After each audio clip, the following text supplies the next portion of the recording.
Today is November 25th, 2020. My name is Susan Kaplan, and in May of 2019, I was a 32-year-old single mother working as a client manager for a research and development company. My separated husband and I had 50-50 custody of my then 11-year-old son. One evening, I was watching a documentary series on Netflix. It was then I first saw and heard about McCamey Manor.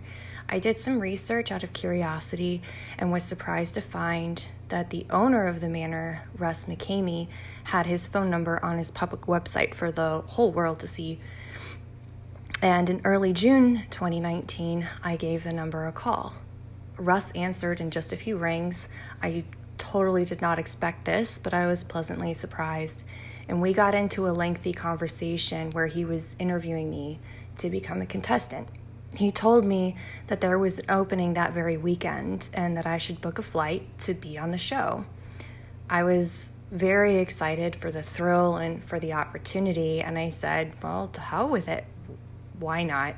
I booked my flight, and in the next 48 hours or so before my flight, Russ and I had several other conversations, both phone and FaceTime. Things did become a little flirtatious, but I was open to it, enjoying it even, and I was anticipating not just going to the manor, but I was also really excited to meet Russ McCamey himself. And before I go further into this story, I want to make something very clear. I'm not making this statement for publicity. I'm not making this statement as a so-called hater. I'm making this statement out of concern and a sense of moral obligation for anyone dealing with Russ or individuals like him. As I continue, I think and I hope that you'll understand. Furthermore, I fully understand that after this is public, I may be viewed as a hater in some groups, and not only that. If anything, Russ should be issuing an apology to anyone he has treated or spoken to in a manner such as he did me. However, I seriously doubt that will be the case. Sadly, I think he's trapped in a victim mindset, and he's incapable of remorse and also recognizing the damage of some of his actions and words. Continuing on, I don't want to focus too much on McCamey Manor because that's not the purpose of my statement here.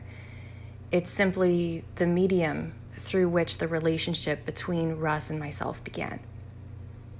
In only a month after meeting, we were very much infatuated with each other. I thought I was falling in love. He claimed to be in love. I was making an effort to see him every other weekend when I did not have my son, despite the distance. To let you know, I'm on the East Coast, right outside of Washington, D.C., and he's in Midwest in Tennessee. So whether it was flying or driving, I was there as much as I could be. He was extremely charming, very charismatic. I would even describe him as being chivalrous in the beginning. And I definitely didn't care about our age difference. I've always been one to believe that love is about the hearts that are involved. He would do things like ask me to marry him and then tell me just to say yes to play along. And at first I thought things like that were very endearing. But let's fast forward to the end of July 2019 and the beginning of August 2019. This is when some things really started to bother me. He would ask me to do a lot of things that I wasn't comfortable with, and with some odd explanations as to why. At this point, he had also confessed some of his own struggles, which I'm not going to reveal here because that's personal to him. And I felt protective. I wanted to be supportive. And so I didn't share or confide some of these odd behaviors and experiences with anyone else at the time. But just to give you some examples, to give you an idea, and I have these written down. He made me change my clothes multiple times when I was getting dressed on many occasions because his mind wasn't in the right place when I put on a shirt. I'm a vegetarian. One time we were at a buffet and he told me I had to eat a bite of meat or he would turn into sand, which is bizarre. But I refused and told him I felt he was disrespecting my lifestyle, and he started crying, saying I did not love him. He made me pick his teeth with my nails in a public parking lot and got angry when I went to wash my hands afterwards. And he, on many occasions, wanted to chew food and make me eat it from his mouth. I did not want to, and I never did this, but every time he got upset at me for it. During manor activities and stunts, if there was something I did not want to do, he would tell me that if I did not do it, that I did not love him or trust him. There were many times where I obliged him uncomfortably and he would just laugh. Like things like laying in the grass with a ski mask on my face, getting sprayed with water over and over, or submerging into cold water over and over. And in one particular activity, I confessed that I was actually afraid of dying, and he laughed and said that if I died, at least I would be on camera. And now we're going to get to the worst of it and the whole reason why I'm even speaking forward about this.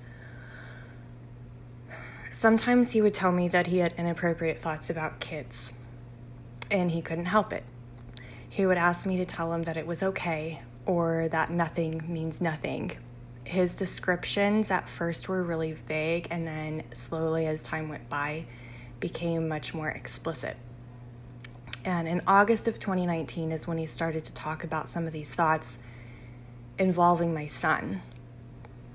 For example, is it wrong that I think about your son when I'm masturbating? Is it wrong that I think about your son's penis? Is it wrong that when I ejaculate, I say your son's name? Tell me it's okay. Tell me nothing means nothing. The first few times this happened, I was taken aback, but I had also been to the VA with him and spoken with his doctor to better understand his mental illness. The first time we went to the VA together, Russ specifically asked me not to talk about any of the thoughts he had about kids or my son because he was sure that they would put him away.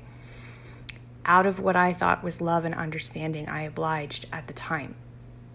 I also need to make it clear that there were times I was really overwhelmed with conversations and interactions with him that I wouldn't return his calls for 2 to 3 days at a time. And he would message me incessantly, make it seem like it was my fault for not talking. And then when we did resume conversations, I was the one apologizing to him, made to feel like I was the one that had abandoned him.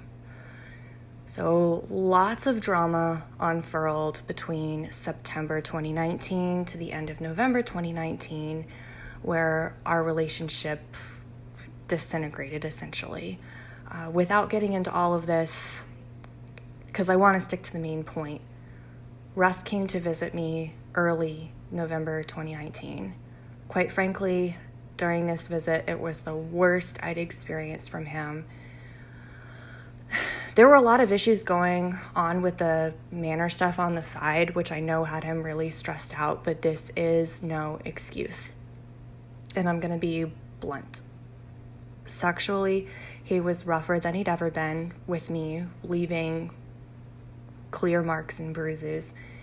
He was also calling his other girlfriend daily while he was with me at my place, and I was supposed to say it was okay.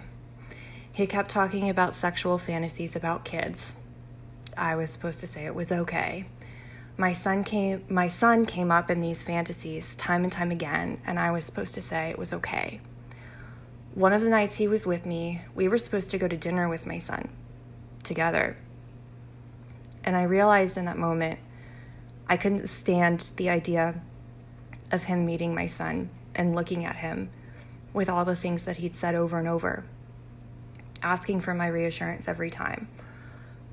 I went to dinner with my son and left Russ behind at my apartment. I think it's then I finally realized how fucked up all of this was. And I could never let Russ be a father figure to my child. Also thinking especially the way he abandoned his own children and then villainized them for it. I mean, he's the parent. He's the parent. Unfortunately, I don't think that Russ knows how to take responsibility. In his world, in his mind, he is always the victim. It's one thing to have mental illness and have disturbing thoughts, but it is entirely another to explicitly express inappropriate thoughts about children, especially to a mother, where you include her child in those statements. Mental illness is very personal, and people that deal with it need to get the appropriate professional care. Instead of being honest with his doctors, Russ was taking out his worst, most nightmarish, dreadful thoughts on me. And I know I am not the only one that he's done this to. And when and if Russ hears this, he will feel that I have betrayed his trust. And this is not the case. I want him to get the help that he needs and be honest with his VA care team. Upon a lot of concern and a lot of reflection, I realized that Russ raised my mama bear protection radar from my own child, as I realized I never wanted him around my son for the worst fear that he could do potential detriment and damage. So my goal with this statement has several layers. I want to raise awareness about the reality of psychological abuse, mental illness notwithstanding. Russ has access to help that he does not fully utilize, and he is aware enough that he himself knows this. This is also not just about Russ. If someone is forcing anyone to do something they don't want to do, it's not okay. And if someone is talking about children sexually under any circumstance, it is not okay, ever, period. That person needs serious, serious help. Some of the most dangerous people historically are also charismatic and charming. And there is no shame in coming forward with the truth, with the right intentions.